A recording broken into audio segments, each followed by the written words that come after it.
Assalamualaikum warahmatullahi wabarakatuh. Yang mana pada pertemuan kedua ini kita akan membahas tentang studi Islam dan problematikanya.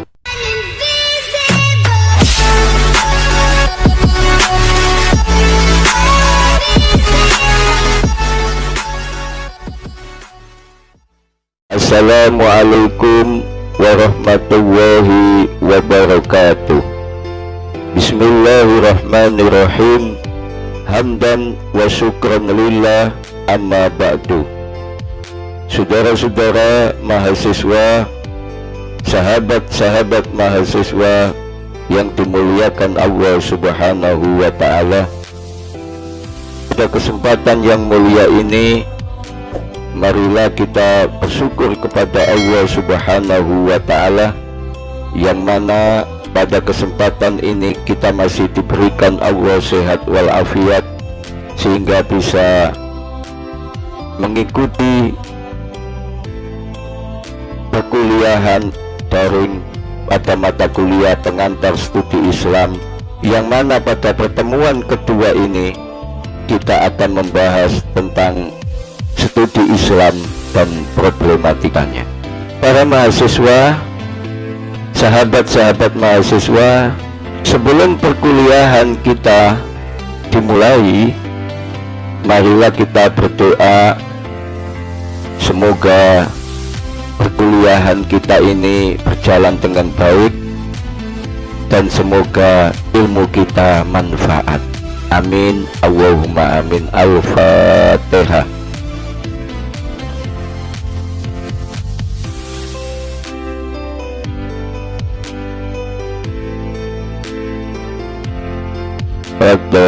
Amin, amin, Allahumma amin. Sahabat-sahabat mahasiswa yang dimuliakan Allah Subhanahu wa ta'ala, sebelum perkuliahan kedua, pada pertemuan kedua ini kita lanjut. Jangan lupa untuk mengisi absen di kelas Google Classroom-nya, baik itu di prodi sosiologi A, B, C, dan prodi hubungan internasional kelas 1B. Jadi absennya sudah saya taruh di sini, silakan dibuka dan diisi absennya agar perkuliahan Anda setiap pertemuan itu terekam dan tercatat di sini.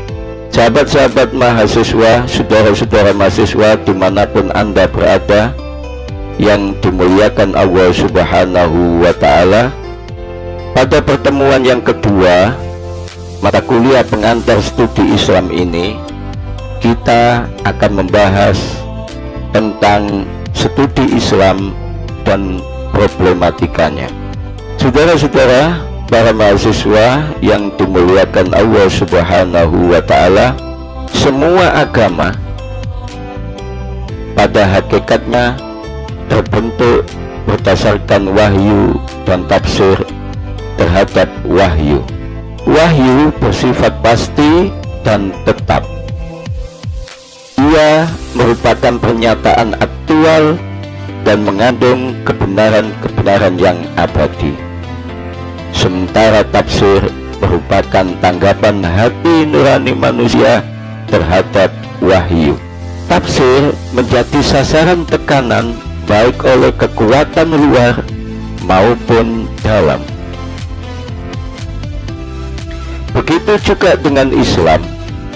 Ia dipahami oleh pemeluknya secara berbeda sesuai dengan kapasitas keilmuan yang dimilikinya serta konteks sosial dan budayanya. Sahabat-sahabat mahasiswa yang berbahagia, hal inilah yang menjadi kendala ketika kita melakukan studi Islam, karena perbedaan persepsi, konsep, dan pemahaman terhadap Islam. Maka mata kuliah ini adalah sebagai pengantar untuk mengkaji Islam agar memahami fenomena perbedaan yang terjadi di kalangan umat Islam sehingga tidak mengalami shock culture. Harapan dari bab ini, mahasiswa dapat mengenal manfaat dari studi Islam di perguruan tinggi dan perbedaan mengkaji Islam secara teologis normatif dengan mengkajinya secara ilmiah di perguruan tinggi.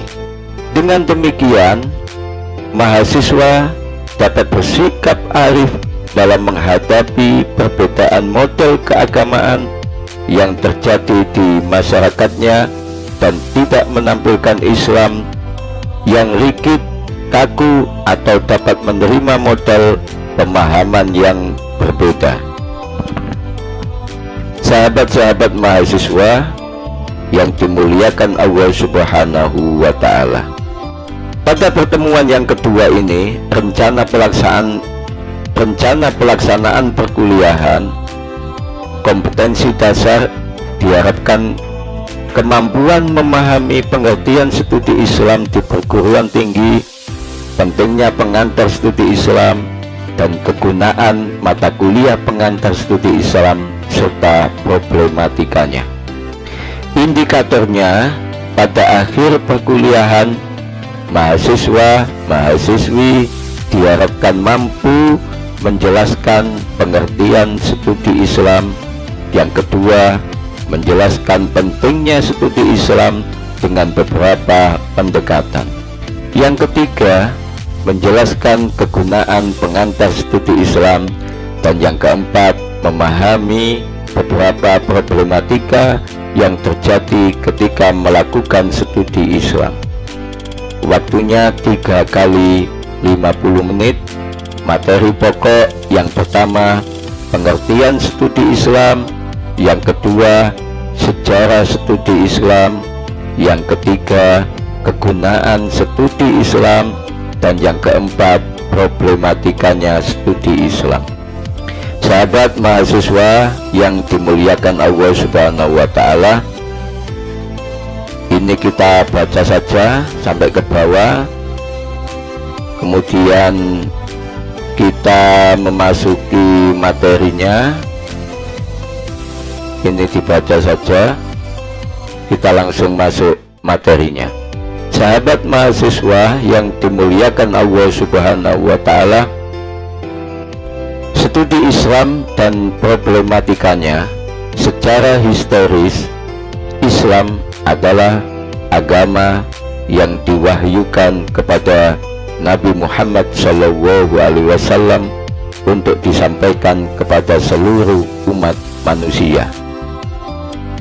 Proses turunnya wahyu dimulai ketika Nabi Muhammad SAW berada di Gua Hira dan berproses selama hampir 23 tahun dari mulai masa Nabi Muhammad SAW di Mekah hingga di Madinah. Setiap kali Nabi Muhammad SAW menerima wahyu, beliau menyampaikannya kepada para sahabat. Terkadang Nabi Muhammad SAW menjelaskan maksud dari ayat-ayat itu, tetapi terkadang juga tidak, kecuali jika para sahabat bertanya kepadanya. Sementara itu, para sahabat Nabi juga jarang bertanya kepada Nabi Muhammad SAW tentang permasalahan yang telah disampaikan oleh Nabi. Mereka melakukan segala bentuk perintah tanpa banyak bertanya, dan cukup dengan menirukan yang dilakukan oleh Nabi Muhammad SAW. Sahabat mahasiswa yang dimuliakan Allah Subhanahu wa Ta'ala, ketika terjadi perselisihan di kalangan para sahabat dalam memahami isi kandungan wahyu, Nabi Muhammad SAW segera menyelesaikan segala permasalahan itu, sehingga perselisihan yang muncul dapat segera diselesaikan dengan baik. Tetapi setelah Nabi Muhammad SAW wafat, dan Islam mulai melakukan kontak dengan dunia luar, perbedaan pemahaman di kalangan umat Islam tidak dapat dikendalikan seiring dengan semakin tajamnya perbedaan kehidupan sosialnya. Perbedaan itulah yang melahirkan keragaman pemahaman di kalangan umat Islam. Perbedaan pemahaman yang paling utama dan pertama di kalangan umat Islam adalah dalam masalah kepemimpinan atau imamah. Sahabat mahasiswa yang dimuliakan Allah Subhanahu wa Ta'ala, umat Islam ada yang meyakini bahwa pengganti sah Nabi Muhammad setelah beliau wafat adalah Ali bin Abi Thalib, karena sesuai dengan wasiat beliau Nabi Muhammad SAW yang disampaikan di Ghadir Qum setelah Haji Wada. Sementara ada kelompok lain dari umat Islam yang tidak meyakini kebenaran wasiat itu. Berawal dari masalah kepemimpinan itulah, para mahasiswa, perbedaan pemahaman di kalangan umat Islam berkembang ke masalah teologi, fikih, dan tasawuf beserta institusinya atau tarekat. Hingga kini perdebatan di kalangan umat Islam termasuk di Indonesia terus berkembang dan tidak dapat ditemukan satu kesepakatan. Di kalangan kelompok besar dalam Islam yang dapat diidentifikasi sebagai hasil dari perbedaan pemahaman di kalangan umat Islam itu adalah sebagai berikut. Yang pertama, Syiah, Sunni, dan Khawarij untuk bidang politik. Yang kedua, Hanafiyah, Malikiyah, Syafi'iyah, dan Hanabilah untuk bidang hukum Islam. Yang ketiga, Khawarij, Murji'ah, Mu'tazilah, Maturidiyah, dan Asy'ariyah untuk bidang teologi. Yang keempat, Al-Kindi, Al-Farabi, Ibnu Sina, Al-Razi, Al-Ghazali, Ibnu Rus, dan Ibnu Tufail untuk bidang filsafat. Yang kelima, Al-Hallaj, Al-Arabi, Al-Jili, Al-Ghazali, dan Al-Bustami, dan seterusnya untuk bidang tasawuf. Yang keenam, Qadiriyah, Sadiliyah, Sattariyah, Naqsabandiyah untuk bidang tarekat. Munculnya perbedaan ini dapat dimaklumi karena wahyu itu disampaikan oleh Allah sehingga pesannya sangat universal. Meskipun pesan wahyu itu telah menggunakan bahasa manusia, yaitu bahasa Arab. Para mahasiswa yang dimuliakan Allah Subhanahu wa Ta'ala, sehingga para pemeluknya dapat memahami itu menggunakan penafsiran sesuai dengan bahasa dan budaya mereka dalam kapasitasnya sebagai manusia. Kebenaran agama bisa saja diklaim sebagai kebenaran yang suci dan absolut, namun kualitas dan pengalaman keberagamaan manusia tetap dalam ranah relatif dan selalu berubah-ubah. Meskipun relatif, tetapi pengalaman keberagamaan itu selalu melibatkan sikap emosional. Tanpa emosi dan keyakinan, tidak akan ada keberagamaan. Mahasiswa yang dimuliakan Allah Subhanahu wa Ta'ala, maka keyakinan keagamaan secara metodologis harus dibedakan dari agama itu sendiri. Agama sangat universal, sementara keyakinan keagamaan bersifat partikuler.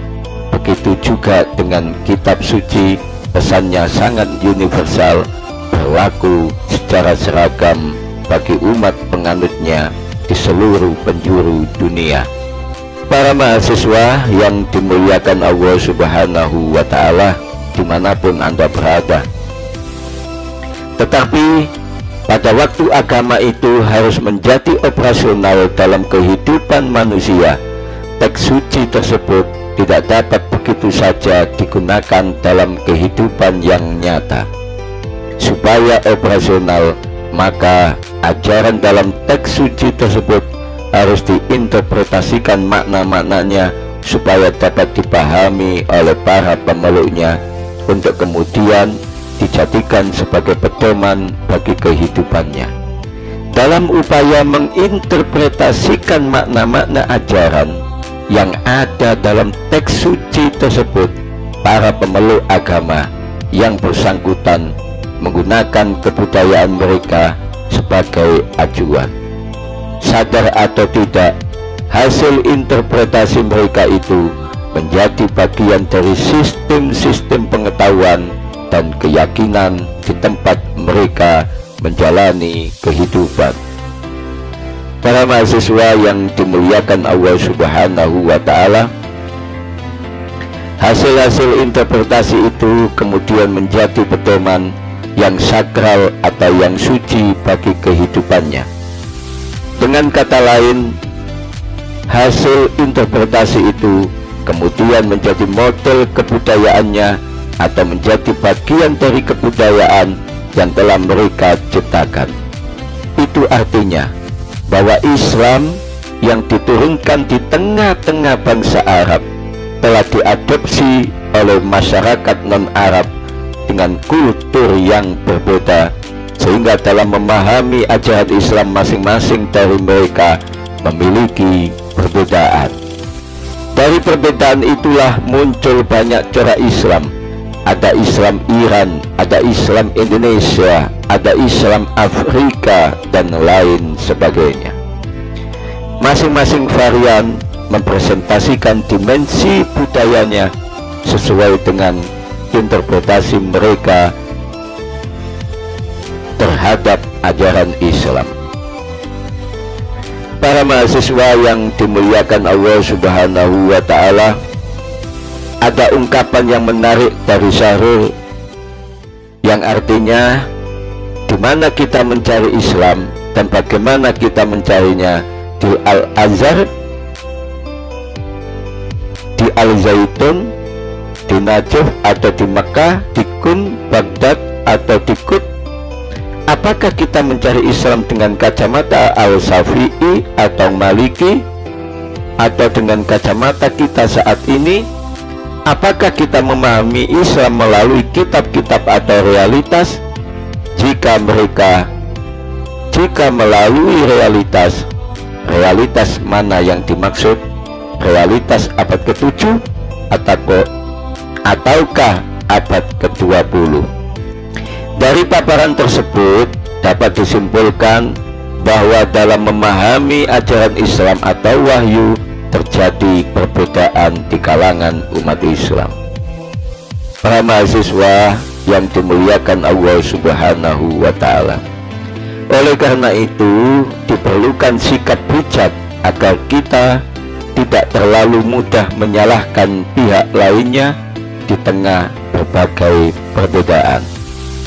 Di antara yang harus dilakukan saat ini adalah menggali pemahaman secara komprehensif terhadap ajaran Islam yang terkandung di dalam wahyu dengan menggunakan berbagai macam metode, pendekatan, dan ilmu bantu.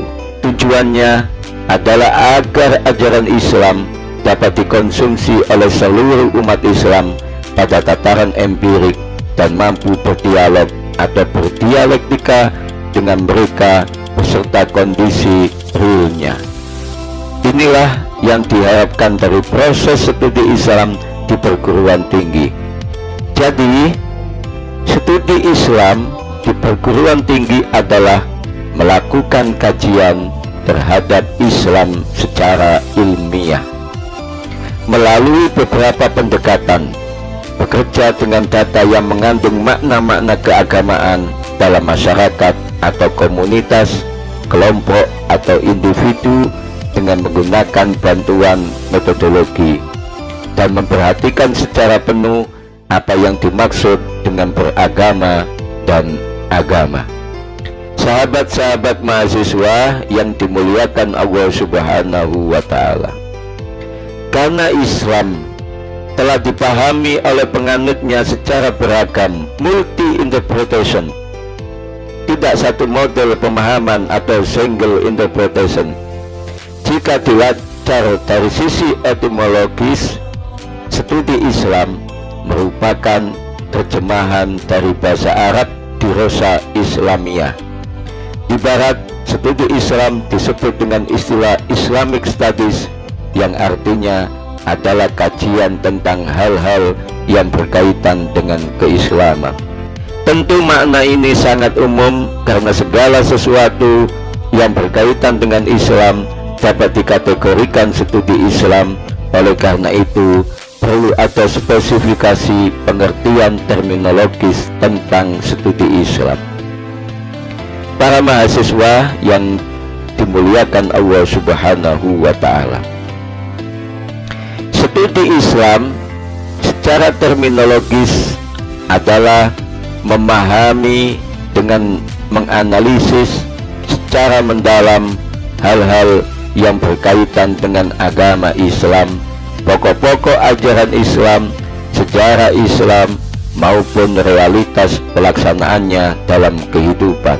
Untuk mempelajari beberapa dimensi di atas, diperlukan metode dan pendekatan yang secara operasional konseptual dapat memberikan pandangan tentang Islam. Tentunya menemukan dan menguji pendekatan-pendekatan tersebut dilakukan melalui penelitian. Penelitian, riset, adalah upaya sistematis dan objektif untuk mempelajari suatu masalah dan menemukan prinsip-prinsip umum.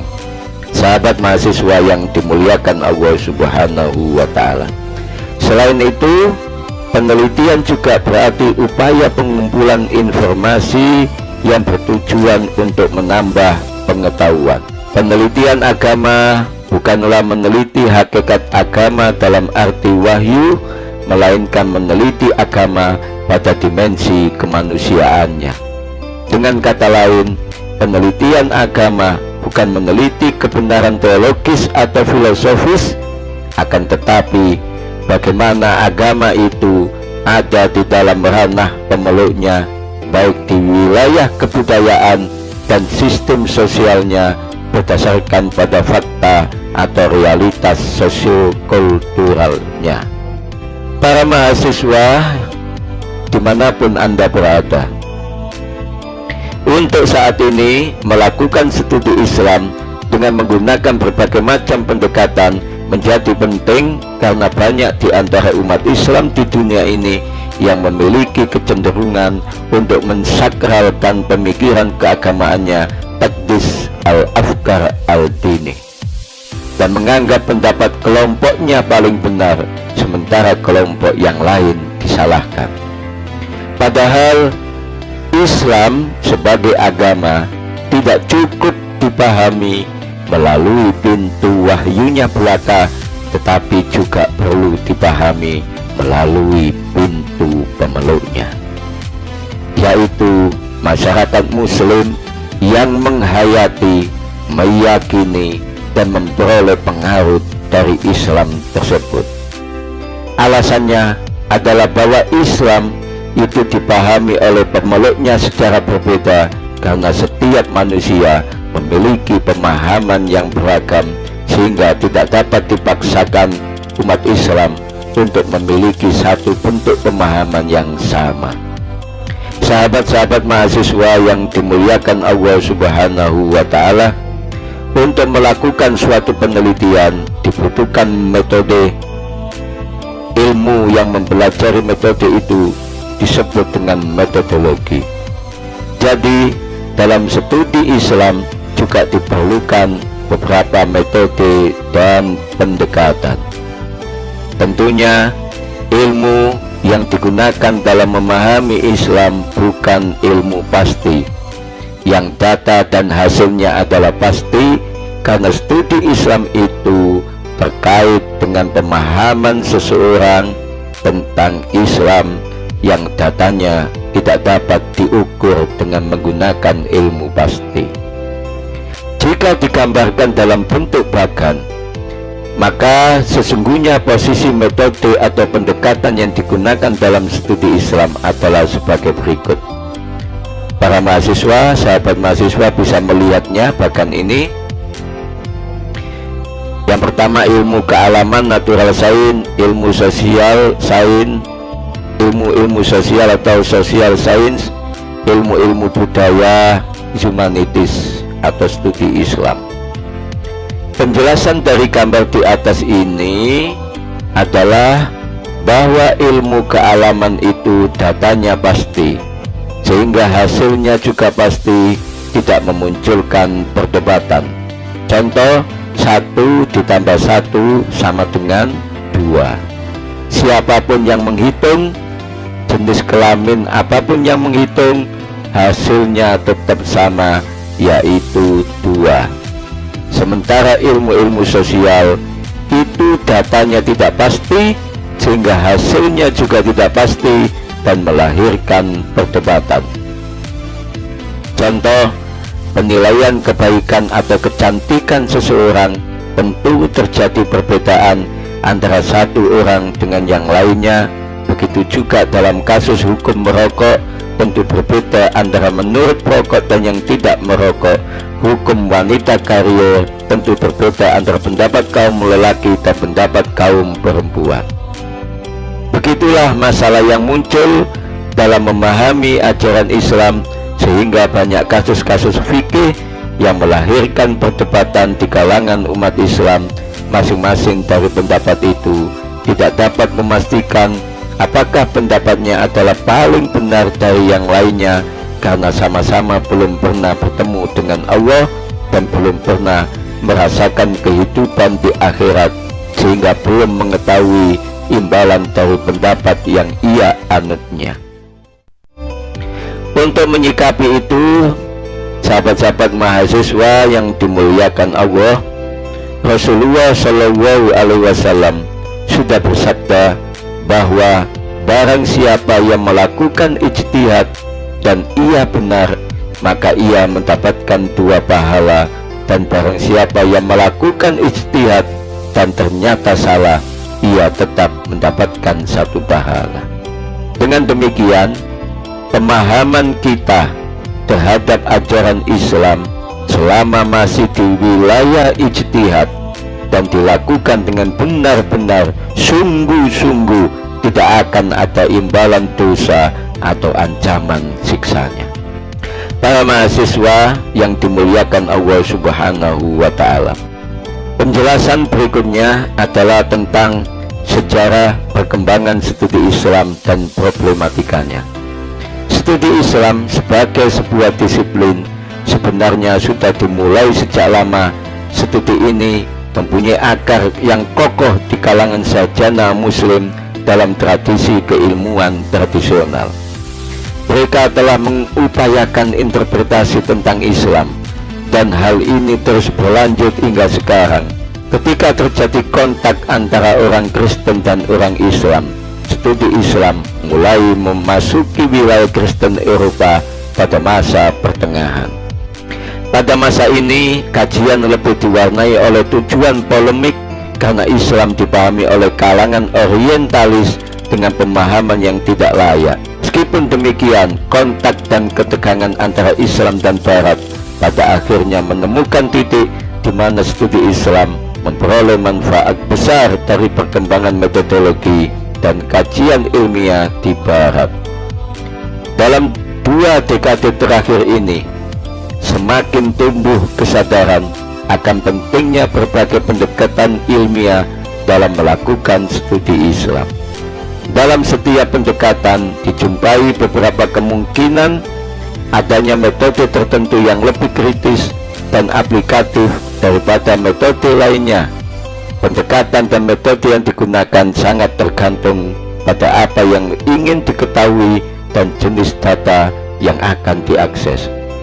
Sahabat-sahabat mahasiswa yang dimuliakan Allah Subhanahu wa Ta'ala, oleh karena itu, di dalam studi Islam terdapat multiplisitas pendekatan dan metode yang saling melengkapi dan mengisi secara kritis komunikatif.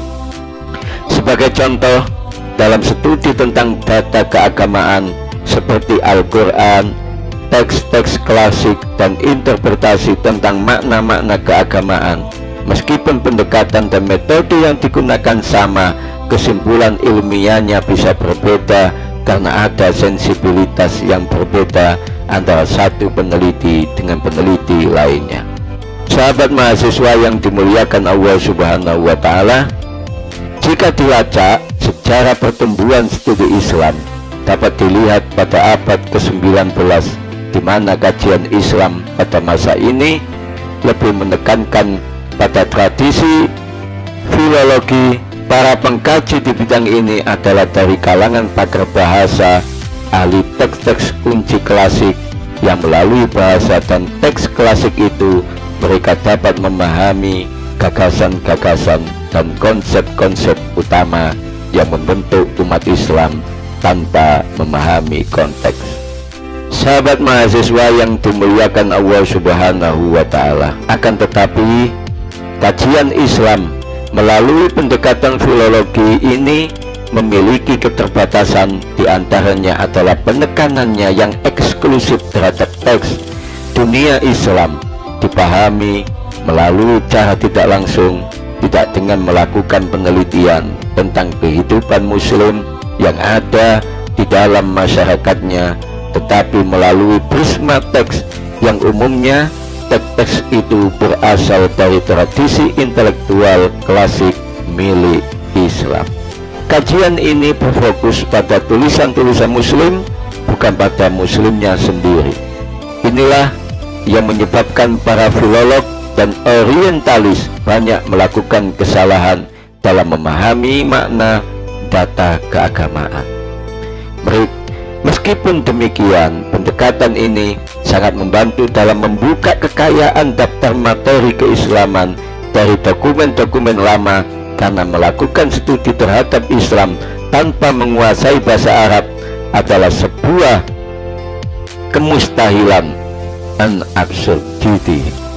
Pada masa berikutnya, para pengkaji mulai menyadari kelemahan kajian filologi ini, sehingga muncullah kajian sains. Para penganjur pendekatan kedua ini berpendapat bahwa kajian tentang masyarakat harus diupayakan melalui metode-metode sains seperti yang dipahami oleh ilmuwan sosial. Pendekatan ini berdasarkan pada sebuah keyakinan bahwa semua masyarakat akan mengalami proses perkembangan historis. Sahabat mahasiswa yang dimuliakan Allah Subhanahu wa Ta'ala, pendekatan ini juga memiliki kelemahan. Di antaranya adalah perhatian yang lebih pada fungsi daripada bentuk-bentuk atau makna atau muatan kultural dari institusi sosial. Jadi kelompok ini mencoba mencari jalan pintas makna dan muatan kultural dari institusi sosial, bagi mereka tidak relevan dan dikesampingkan. Menurut pendekatan ini, masyarakat bukanlah sistem makna tetapi mesin sosial. Kelemahan kedua dari pendekatan ini adalah terlalu mengesampingkan keunikan masyarakat, menyamakan semua masyarakat di dunia yang berjalan di atas rute yang sama. Dari kekurangan-kekurangan yang dimiliki oleh dua pendekatan tersebut, perlu adanya suatu pendekatan lain yang dapat menghindari keterbatasan dari masing-masing pendekatan tersebut, bahkan mengkombinasikan dan mengembangkan lebih jauh kekuatan keduanya. Maka muncullah kemudian pendekatan lain yang dimunculkan oleh para pengkaji Islam baik dari timur maupun barat, seperti pendekatan fenomenologi dan lain sebagainya. Para mahasiswa yang berbahagia dimanapun Anda berada, kini dalam realitasnya studi Islam tidak saja dilakukan oleh kalangan muslim insider, tetapi juga oleh kalangan non-muslim seperti orientalis barat outsider. Tentunya dalam melakukan kajiannya, para non-muslim sebagai orang luar tidak berangkat dari sebuah keyakinan sebagaimana yang dilakukan oleh kalangan muslim. Dalam melakukan studi Islam, mereka berangkat dari perspektif teori dan metodologi yang mereka miliki atau yang mereka ciptakan, sehingga hasil interpretasinya seringkali tidak sesuai dengan kalangan umat Islam. Di antara kelompok outsider yang terkenal adalah Ignaz tahun 1850 sampai 1921, Snook Bergronje 1857 sampai 1936, Louis Massignon 1883 sampai 1962, dan lain-lainnya. Kelompok outsider para orientalis ini dalam melakukan studi Islam tidak terlalu mendalam dan tidak memahami aspek sesungguhnya dari beragama. La yafham al-bu'da al-dini, sebagaimana insider. Mereka hanya berangkat dari beberapa contoh dan kondisi sejarah yang berbeda dari sudut pandang ilmu-ilmu sosial semata, yang itu merupakan produk dari barat. Mereka terkadang hanya berangkat dari pendekatan linguistik, filologis, sehingga miskin akan discourse of analysis. Disinilah pentingnya keluar dari sikap spesialisasi keilmuan yang sempit, karena sikap seperti itu dapat menyebabkan terpisahnya seorang ilmuwan dari ilmuwan lainnya, sehingga tidak mampu menghadirkan sebuah pemahaman yang benar dan menyeluruh dari peristiwa yang terjadi di masyarakatnya. Sikap ini dapat menyebabkan penyudutan objek kajian, gambaran yang sepotong dan tidak menyeluruh. Sebagai contoh, dalam beberapa kajian yang dilakukan oleh barat tentang fundamentalisme Islam sangat dangkal.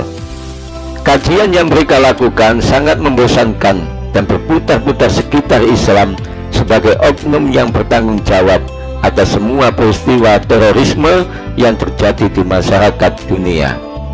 Sebagaimana juga mereka barat sering berkeyakinan bahwa Islam bertanggung jawab atas semua peristiwa yang terjadi di masyarakat Islam atau Arab. Mereka membebani Islam sebagai lembaga yang bertanggung jawab atas semua peristiwa, padahal di sana ada beberapa faktor lain yang menjadi aktor utama, yaitu faktor sosial, politik, ekonomi, dan lain sebagainya. Di pihak lain, umat Islam sebagai orang dalam merespon hasil-hasil kajian dari para orientalis seringkali bertindak a priori dan cenderung untuk menolaknya tanpa mau mengkaji terlebih dahulu secara ilmiah. Bahkan para mahasiswa, ketika ada seorang pemikir muslim yang menyatu dari pemikiran barat, dengan segera dituduh sebagai bagian dari misi orientalis dan bahkan cenderung untuk dikafirkan, sebagaimana mereka juga bersikap sinis kepada barat. Kondisi itu menggambarkan bahwa usaha untuk menyatukan pemikir barat dan timur seperti membuang air di samudera, sebab sejak awal mereka sudah terisolir secara individual. Hal ini menjadi karena bahasa metode yang digunakan oleh barat tidak sama dengan terminologi yang terdapat dalam kajian keislaman di timur. Para mahasiswa yang dimuliakan Allah Subhanahu wa Ta'ala, seorang pemikir muslim dari Mesir, Muhammad Said Al-Asmawi, mengatakan bahwa mayoritas umat Islam ketika mengkaji sebuah pemikiran berpedoman pada keyakinan, keimanan, dan bukan pada tataran metode penelitian ilmiah, bersandar pada emosi, intuisi, dan bukan pada rasio. Dari sikap seperti itulah kemudian muncul aksi dan teror dan masalah takfir, tuduhan kafir terhadap seseorang. Padahal perkembangan pengaruh global terhadap penduduk muslim dunia menyebabkan Islam mendapat perhatian besar dalam studi Islam. Pemahaman tentang Islam sebagai agama dan pemahaman tentang agama dari sudut pandang Islam merupakan persoalan yang perlu dielaborasikan dalam diskusi dan pembahasan para pelajar di bidang studi agama. Berbagai peristiwa di Timur Tengah dan di dunia Islam lainnya telah mendorong sejumlah sarjana, jurnalis, dan kaum terpelajar termasuk dari Barat untuk menulis karya-karya baru tentang Islam.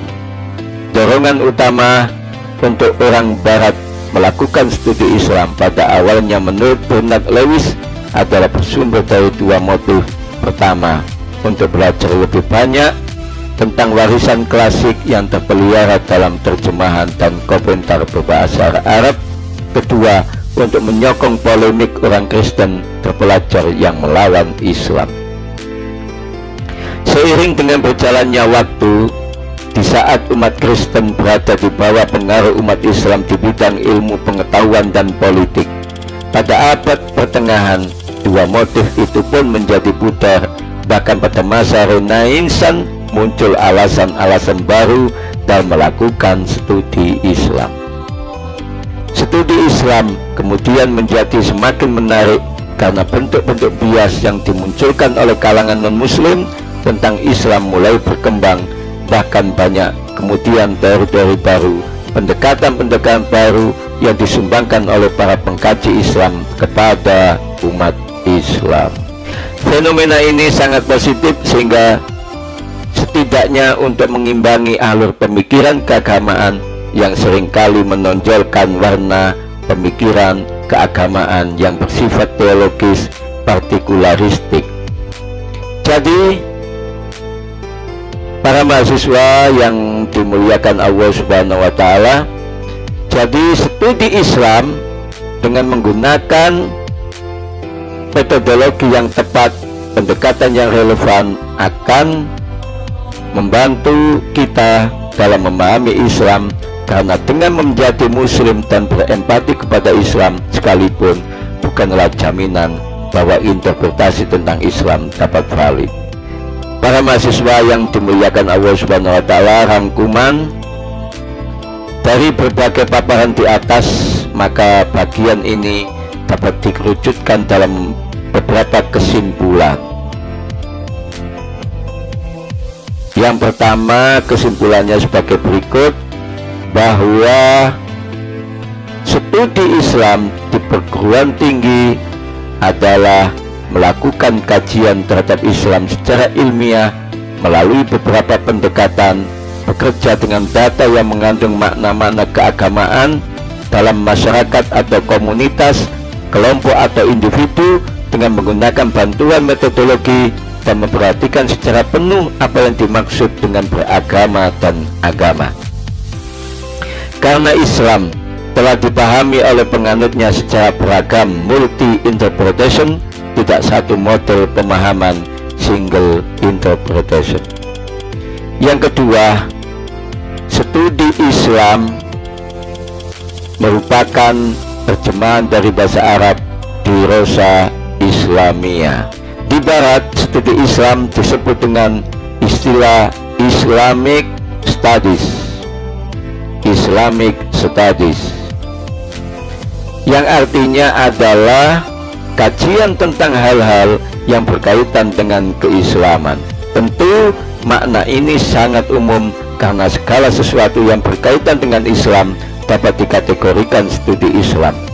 Oleh karena itu perlu ada spesifikasi pengertian terminologis tentang studi Islam. Para mahasiswa yang dimuliakan Allah Subhanahu wa Ta'ala, yang ketiga, studi Islam secara terminologis adalah memahami dengan menganalisis secara mendalam hal-hal yang berkaitan dengan agama Islam, pokok-pokok ajaran Islam, sejarah Islam, maupun realitas pelaksanaannya dalam kehidupan. Untuk mempelajari beberapa dimensi di atas diperlukan metode dan pendekatan yang secara operasional konseptual dapat memberikan pandangan tentang Islam. Yang keempat, penelitian agama bukanlah meneliti hakikat agama dalam arti wahyu, melainkan meneliti agama pada dimensi kemanusiaannya. Dengan kata lain, penelitian agama bukan meneliti kebenaran teologis atau filosofis, akan tetapi bagaimana agama itu dapat di dalam ranah pemeluknya, baik di wilayah kebudayaan dan sistem sosialnya, berdasarkan pada fakta atau realitas sosiokultural.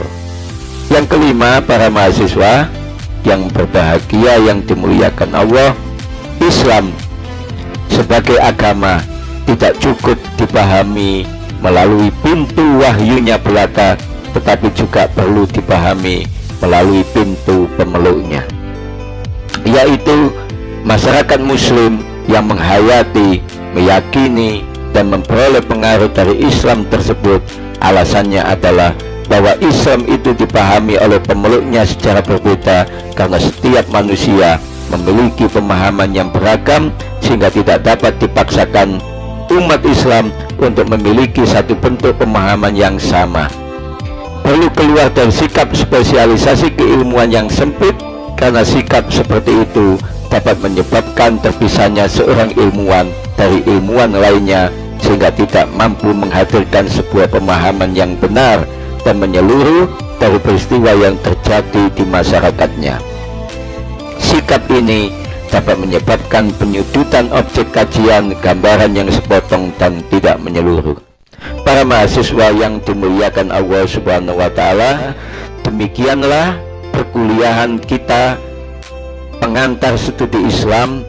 Pada pertemuan kedua ini kita sudah membahas tentang studi Islam dan problematikanya.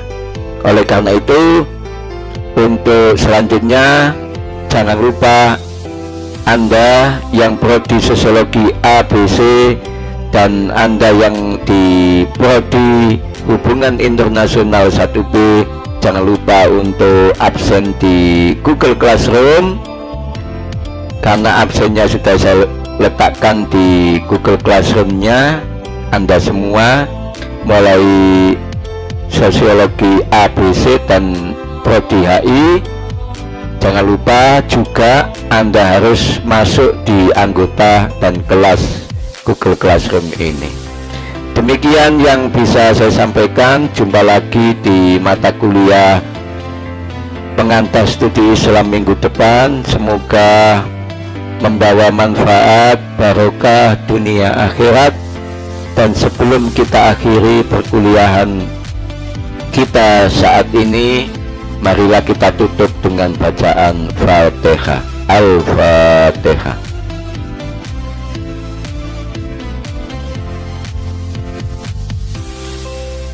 Demikian yang bisa saya sampaikan. Hadanallahu wa iyyakum ajmain, wa wahul muwafiq ila aqwamit thoriq. Assalamualaikum warahmatullahi wabarakatuh.